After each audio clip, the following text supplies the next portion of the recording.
In psychiatry, confabulation, verb, confabulate, is a disturbance of memory, defined as the production of fabricated, distorted, or misinterpreted memories about oneself or the world, without the conscious intention to deceive. People who confabulate present incorrect memories ranging from subtle alterations to bizarre fabrications, and are generally very confident about their recollections, despite contradictory evidence. Description: confabulation is distinguished from lying as there is no intent to deceive and the person is unaware the information is false.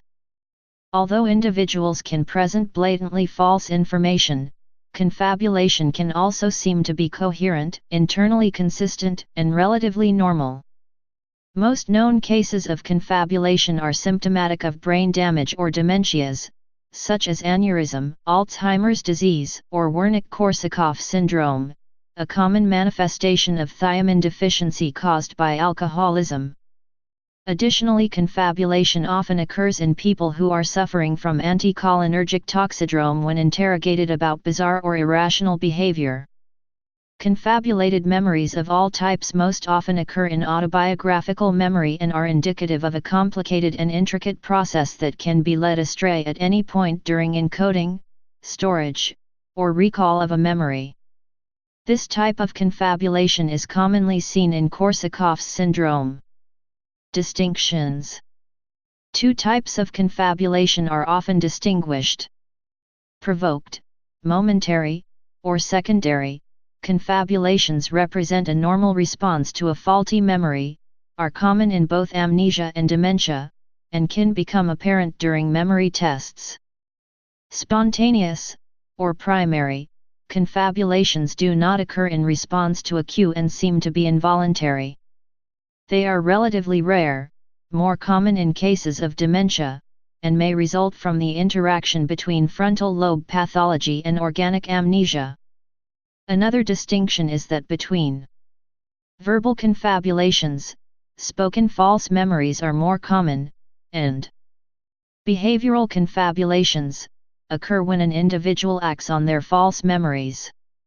Signs and symptoms: confabulation is associated with several characteristics. Typically verbal statements but can also be nonverbal gestures or actions. Can include autobiographical and non-personal information, such as historical facts, fairy tales, or other aspects of semantic memory. The account can be fantastic or coherent. Both the premise and the details of the account can be false. The account is usually drawn from the patient's memory of actual experiences, including past and current thoughts. The patient is unaware of the account's distortions or inappropriateness, and is not concerned when errors are pointed out. There is no hidden motivation behind the account. The patient's personality structure may play a role in his/her readiness to confabulate. Theories. Theories of confabulation range in emphasis.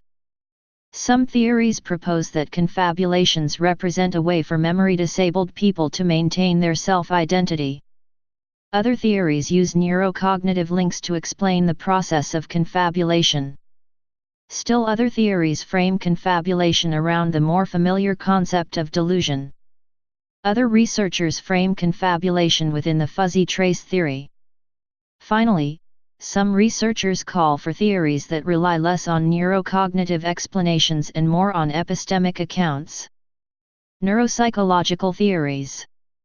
The most popular theories of confabulation come from the field of neuropsychology or cognitive neuroscience. Research suggests that confabulation is associated with dysfunction of cognitive processes that control the retrieval from long-term memory. Frontal lobe damage often disrupts this process, preventing the retrieval of information and the evaluation of its output. Furthermore, researchers argue that confabulation is a disorder resulting from failed reality monitoring/source monitoring, i.e., deciding whether a memory is based on an actual event or whether it is imagined. Some neuropsychologists suggest that errors in retrieval of information from long-term memory that are made by normal subjects involve different components of control processes than errors made by confabulators. Kraepelin distinguished two subtypes of confabulation, one of which he called simple confabulation, caused partly by errors in the temporal ordering of real events. The other variety he called fantastic confabulation, which was bizarre and patently impossible statements not rooted in true memory. Simple confabulation may result from damage to memory systems in the medial temporal lobe. Fantastic confabulations reveal a dysfunction of the supervisory system, which is believed to be a function of the frontal cortex. Self-identity theory. Some argue confabulations have a selfing, emotional component in those with memory deficits that aids to maintain a coherent self-concept.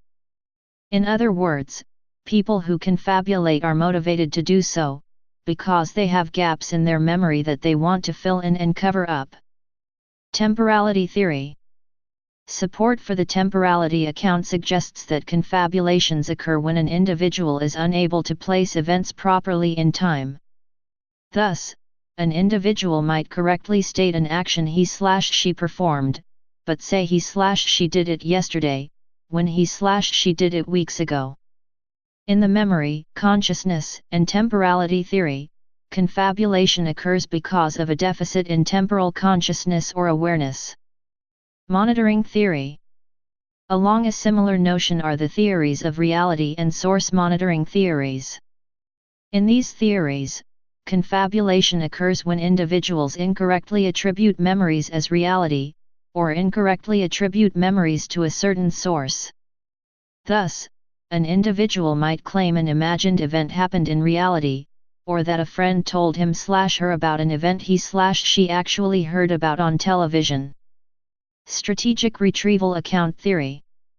Supporters of the strategic retrieval account suggest that confabulations occur when an individual cannot actively monitor a memory for truthfulness after its retrieval. An individual recalls a memory, but there is some deficit after recall that interferes with the person establishing its falseness. Executive control theory. Still others propose that all types of false memories, including confabulation, fit into a general memory and executive function model.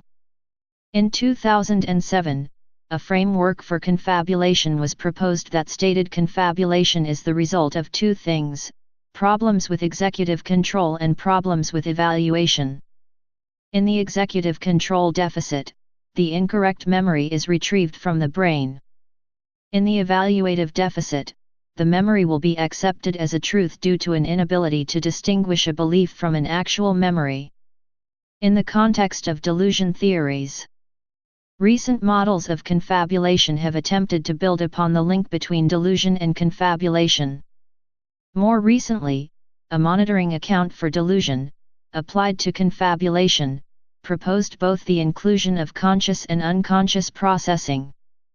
The claim was that by encompassing the notion of both processes, spontaneous versus provoked confabulations could be better explained.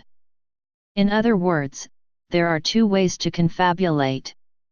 One is the unconscious, spontaneous way in which a memory goes through no logical, explanatory processing.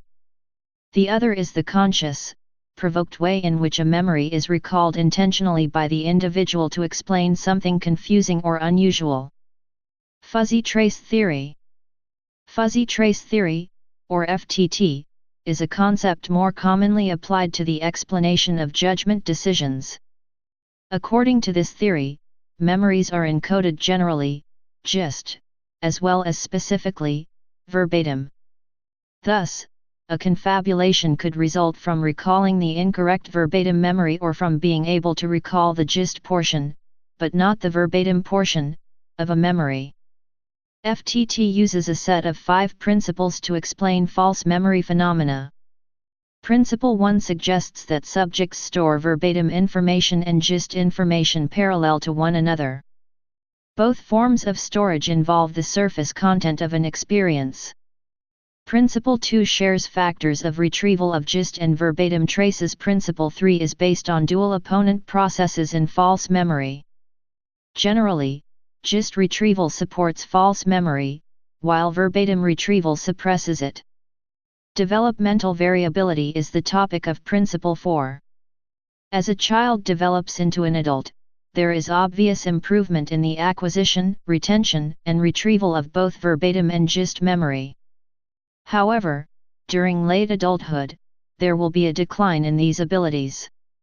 Finally, Principle 5 explains that verbatim and gist processing cause vivid remembering.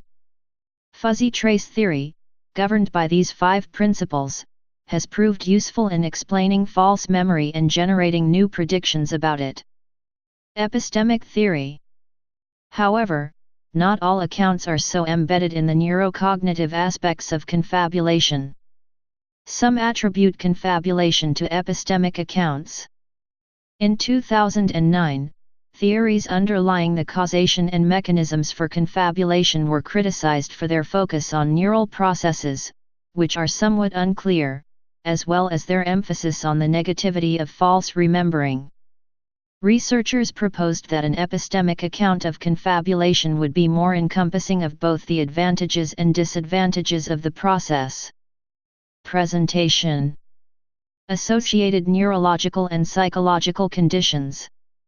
Confabulations are often symptoms of various syndromes and psychopathologies in the adult population, including Korsakoff's syndrome, Alzheimer's disease, schizophrenia, and traumatic brain injury. Wernicke-Korsakoff syndrome is a neurological disorder typically characterized by years of chronic alcohol abuse and a nutritional thiamine deficiency. Confabulation is one salient symptom of this syndrome. A study on confabulation in Korsakoff's patients found that they are subject to provoked confabulation when prompted with questions pertaining to episodic memory, not semantic memory, and when prompted with questions where the appropriate response would be "I don't know." This suggests that confabulation in these patients is domain-specific. Korsakoff's patients who confabulate are more likely than healthy adults to falsely recognize distractor words, suggesting that false recognition is a confabulatory behavior. Alzheimer's disease is a condition with both neurological and psychological components. It is a form of dementia associated with severe frontal lobe dysfunction. Confabulation in individuals with Alzheimer's is often more spontaneous than it is in other conditions, especially in the advanced stages of the disease. Alzheimer's patients demonstrate comparable abilities to encode information as healthy elderly adults, suggesting that impairments in encoding are not associated with confabulation. However, as seen in Korsakoff's patients, confabulation in Alzheimer's patients is higher when prompted with questions investigating episodic memory. Researchers suggest this is due to damage in the posterior cortical regions of the brain, which is a symptom characteristic of Alzheimer's disease. Schizophrenia is a psychological disorder in which confabulation is sometimes observed. Although confabulation is usually coherent in its presentation, confabulations of schizophrenic patients are often delusional. Researchers have noted that these patients tend to make up delusions on the spot, which are often fantastic and become increasingly elaborate with questioning. Unlike patients with Korsakoff's and Alzheimer's, patients with schizophrenia are more likely to confabulate when prompted with questions regarding their semantic memories, as opposed to episodic memory prompting. In addition, confabulation does not appear to be related to any memory deficit in schizophrenic patients. This is contrary to most forms of confabulation. Also, confabulations made by schizophrenic patients often do not involve the creation of new information, but instead involve an attempt by the patient to reconstruct actual details of a past event. Traumatic brain injury, TBI, can also result in confabulation. Research has shown that patients with damage to the inferior medial frontal lobe confabulate significantly more than patients with damage to the posterior area and healthy controls. This suggests that this region is key in producing confabulatory responses, and that memory deficit is important but not necessary in confabulation. Additionally, research suggests that confabulation can be seen in patients with frontal lobe syndrome, which involves an insult to the frontal lobe as a result of disease or traumatic brain injury, TBI. Finally, rupture of the anterior or posterior communicating artery, subarachnoid hemorrhage, and encephalitis are also possible causes of confabulation. Location of brain lesions. Confabulation is believed to be a result of damage to the right frontal lobe of the brain. In particular, damage can be localized to the ventromedial frontal lobes and other structures fed by the anterior communicating artery, ACO, including the basal forebrain, septum, fornix, cingulate gyrus, cingulum, anterior hypothalamus, and head of the caudate nucleus. Developmental differences. While some recent literature has suggested that older adults may be more susceptible than their younger counterparts to have false memories, the majority of research on forced confabulation centers around children. Children are particularly susceptible to forced confabulations based on their high suggestibility. When forced to recall confabulated events, children are less likely to remember that they had previously confabulated these situations, and they are more likely than their adult counterparts to come to remember these confabulations as real events that transpired. Research suggests that this inability to distinguish between past confabulatory and real events is centered on developmental differences in source monitoring. Due to underdeveloped encoding and critical reasoning skills, children's ability to distinguish real memories from false memories may be impaired.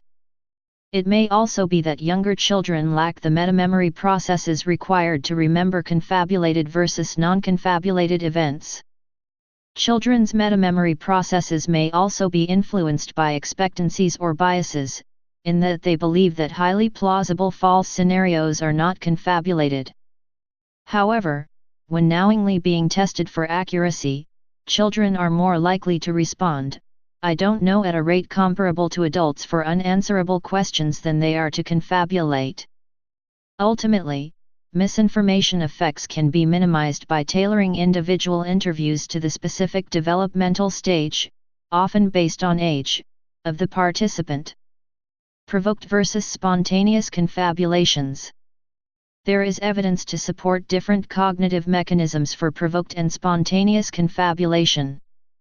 One study suggested that spontaneous confabulation may be a result of an amnesic patient's inability to distinguish the chronological order of events in his memory.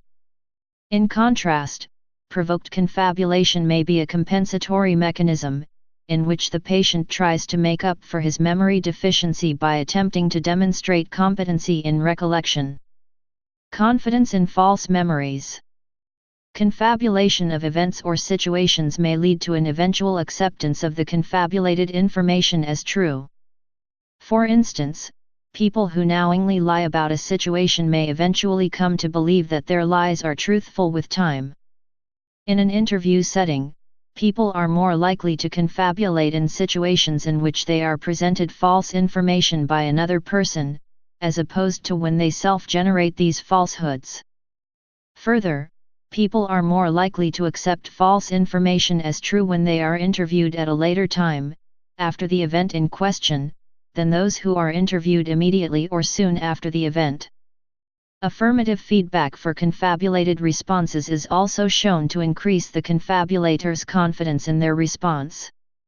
For instance, in culprit identification, if a witness falsely identifies a member of a lineup, he will be more confident in his identification if the interviewer provides affirmative feedback. This effect of confirmatory feedback appears to last over time, as witnesses will even remember the confabulated information months later. Among normal subjects. On rare occasions, confabulation can also be seen in normal subjects. It is currently unclear how completely healthy individuals produce confabulations. It is possible that these individuals are in the process of developing some type of organic condition that is causing their confabulation symptoms. It is not uncommon, however, for the general population to display some very mild symptoms of provoked confabulations. Subtle distortions and intrusions in memory are commonly produced by normal subjects when they remember something poorly. Diagnosis and treatment. Spontaneous confabulations, due to their involuntary nature, cannot be manipulated in a laboratory setting. However, provoked confabulations can be researched in various theoretical contexts. The mechanisms found to underlie provoked confabulations can be applied to spontaneous confabulation mechanisms. The basic premise of researching confabulation comprises finding errors and distortions in memory tests of an individual. Dies-Roediger-McDermott lists. Confabulations can be detected in the context of the Dies-Roediger-McDermott paradigm by using the Dies-Roediger-McDermott lists. Participants listen to audio recordings of several lists of words centered around a theme, known as the critical word. The participants are later asked to recall the words on their list.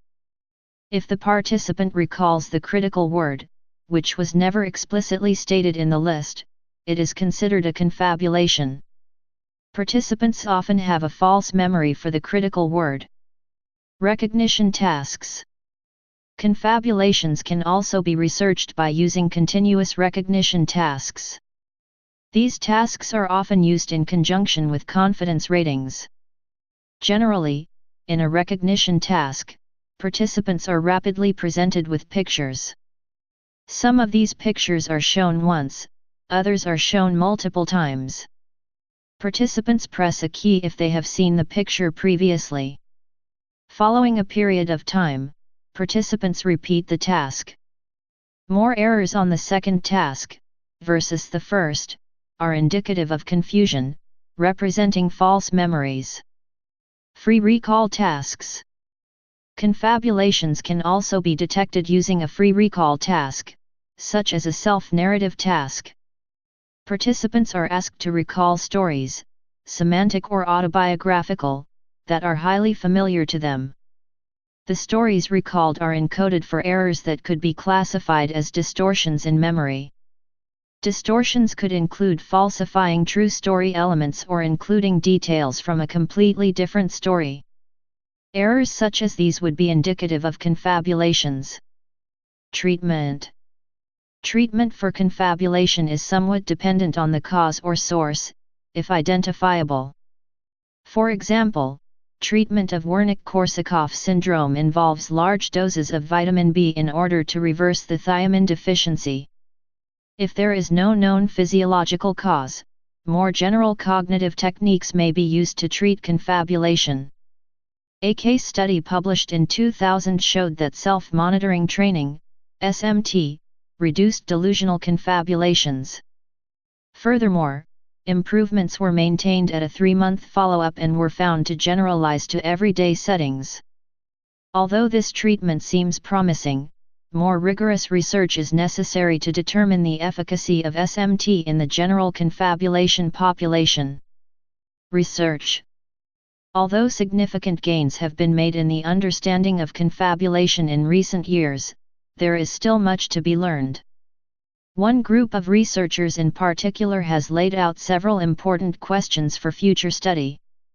They suggest more information is needed regarding the neural systems that support the different cognitive processes necessary for normal source equals monitoring. They also proposed the idea of developing a standard neuropsychological test battery able to discriminate between the different types of confabulations. And there is a considerable amount of debate regarding the best approach to organizing and combining neuroimaging, pharmacological, and cognitive/behavioral approaches to understand confabulation.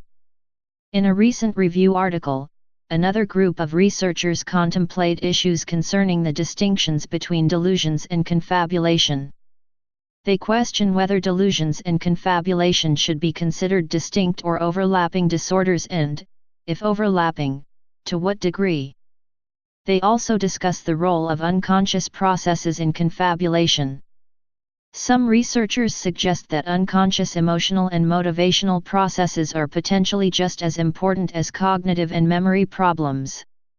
Finally, they raise the question of where to draw the line between the pathological and the non-pathological. Delusion-like beliefs and confabulation-like fabrications are commonly seen in healthy individuals. What are the important differences between patients with similar etiology who do and do not confabulate? Since the line between pathological and non-pathological is likely blurry, should we take a more dimensional approach to confabulation? Research suggests that confabulation occurs along a continuum of implausibility, bizarreness, content, conviction, preoccupation, and distress, and impact on daily life. Please subscribe and thanks for watching.